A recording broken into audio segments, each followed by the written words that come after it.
ಇನ್ನು ಮುಂದೆ ನಿಮ್ಮ ನೆಚ್ಚಿನ ಧಾರಾವಾಹಿಗಳ ಫುಲ್ ಎಪಿಸೋಡ್ಗಳು ಸನ್ ನೆಕ್ಸ್ಟ್ ಆಪ್ನಲ್ಲಿ ಮಾತ್ರ. ಕೆಂಪ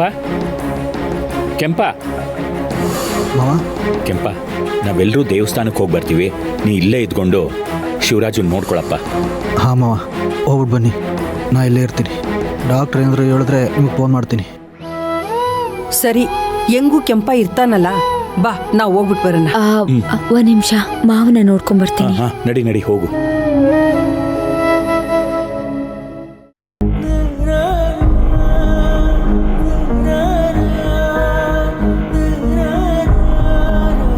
ಮಾವ,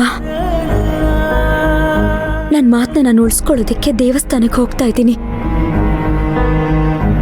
ನನ್ನ ಪ್ರಾಣನ ತಾಯಿಗೆ ಕಾಣಿಕೆ ಹಾಕಿ ನೀಡಿ ನಿನ್ ಪ್ರಾಣನ ಕಾಪಾಡ್ಕೋತೀನಿ.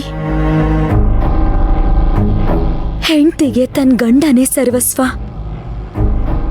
ಅವನಿಗೋಸ್ಕರ ಅವಳು ಎಂಥ ತ್ಯಾಗಕ್ಕಾದ್ರೂ ರೆಡಿ ಇರ್ತಾಳೆ. ಹಾಗಂತ ನಾನು ಇವಾಗ ಮಾಡ್ತಾ ಇರೋ ತ್ಯಾಗ ಅಲ್ಲ ಮಾವ, ಒಂದು ಪುಟ್ಟ ಹುಡುಗರೆ. ಪ್ರತಿಯೊಂದು ಹೆಣ್ಣು ಬೇಡೋದು ತನ್ನ ಸುಮಂಗಲಿಯಾಗಿ ಸಾಯ್ಬೇಕು ಅಂತ. ಆ ಭಾಗ್ಯ ಎಷ್ಟು ಜನಕ್ಕೆ ಸಿಗುತ್ತೋ, ಆದ್ರೆ ನನಗ್ ಸಿಗ್ತಾ ಇದೆ. ನನಗಿಂತ ಭಾಗ್ಯಶಾಲಿ ಇನ್ಯಾರಿದ್ದಾರೆ ಮಾವ? ಇನ್ಮೇಲೆ ನಿನಗಿಷ್ಟ ಇಲ್ಲದೆ ಇರೋದು ಈ ಸುತ್ತಮುತ್ತ ಯಾವುದೂ ಇರಲ್ಲ. ನೀನು ಊಟ ಮಾಡು ಅಂತ ನಾನು ಕಾಡಲ್ಲ, ಪ್ರೀತಿ ಮಾಡು ಅಂತ ನಾನು ಪೀಡ್ಸಲ್ಲ. ಒಟ್ನಲ್ಲಿ ಈ ಜ್ಯೋತಿ ಇದ್ದ ನಿನಗೆ ಯಾವ ತೊಂದ್ರೆನೂ ಇರಲ್ಲ ಮಾವ. ಇಷ್ಟ ಇಲ್ಲದೆ ಇದ್ರೂ ಕಷ್ಟ ಪಟ್ಕೊಂಡು ನನ್ನ ಕಾಟನ ಸಹಿಸ್ಕೊಳ್ಳುವಂಥದ್ದು ನಿನ್ಗೇನೂ ಇರಲ್ಲ ಮಾವ. ಇಷ್ಟ ದಿನ ನನ್ನಿಂದ ನಿನಗಾಗಿರೋ ಮೋಸಕ್ಕೆ ಇವತ್ತು ನ್ಯಾಯವಾದ ಉತ್ತರ ಸಿಗ್ತಾ ಇದೆ.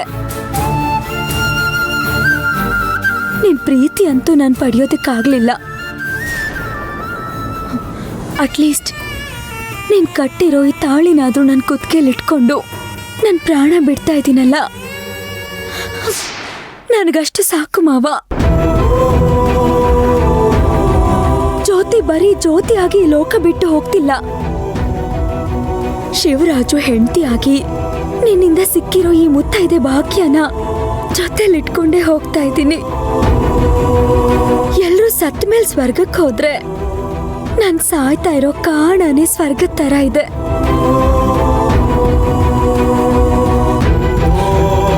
ನಾನು ನಿನ್ ಜೊತೆ ಇಲ್ದೆ ಹೋದ್ರು ನನ್ನ ನೆನಪು ನಿನ್ ಜೊತೆ ಇರ್ಲಿ ಮಾವ.